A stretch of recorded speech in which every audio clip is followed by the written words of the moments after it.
Police department, fire department, NDRF, SDRF తో పాటు revenue department, LN departments అన్ని, Panchayati Raj, RWS, irrigation, major గా irrigation department కి సంబంధించి సార్ కూడా, సాయి ప్రసాద్ గారు కూడా ప్రత్యేకంగా దీని మీద ఇన్స్ట్రక్షన్స్ ఇవ్వడం జరిగింది. అంటే ఈ టైంకే ఐడెంటిఫై చేసుకున్నాం. కొన్ని ఐడెంటిఫై చేసుకుని బండ్స్ ఎక్కడైతే వీక్ గా ఉన్నాయి, బండ్స్ ప్రాబ్లం ఉన్న చోట ఆ ఏరియాస్ లో ముందే ఐడెంటిఫై చేసుకుని వాటన్నిటి దగ్గర కూడా ఈ శాండ్ బ్యాగ్స్ దగ్గర నుంచి ప్రతి ఒక్కటి కూడా ఎక్విప్మెంట్ అంతా రెడీ చేసుకోవడం, ఒక విఆర్ఓ స్థాయి వ్యక్తిని కూడా దాని మీద ఒక మానిటరింగ్ కి అక్కడ ఆ ఏరియాస్ లోని డిప్యూట్ చేయడం కూడా జరిగిందండి. సో ఎక్కడ కూడా ఎటువంటి బ్రీచెస్ కానీ ఎటువంటి ఇబ్బంది లేకుండా చూసుకునే బాధ్యత కూడా తీసుకుంటున్నాం. నెక్స్ట్ ఇంకొకటి ఏంటంటే ఈ అబ్స్ట్రక్షన్స్ ఏదైతే ఉంటాయో కాలువల్లో కానీ కెనాల్స్ లో కానీ అబ్స్ట్రక్షన్స్ కూడా క్లియర్ చేయమని ఆల్రెడీ ఇన్స్ట్రక్షన్స్ వెళ్ళినాయి. మేము చెప్పేది ఏంటంటే ఎవ్రీథింగ్ ఏది వచ్చినా కూడా ఎదుర్కోవడానికి, అదేవిధంగా సహాయక చర్యలు చేయడానికి గవర్నమెంట్ సిద్ధంగా ఉంది.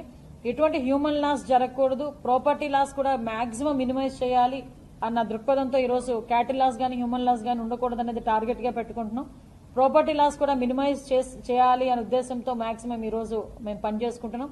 ముఖ్యంగా సోషల్ మీడియాస్ లో కొన్ని చోట్ల చాలా మంది ఫేక్ ప్రచారాలని చాలా ఎక్కువగా చేస్తున్నారు.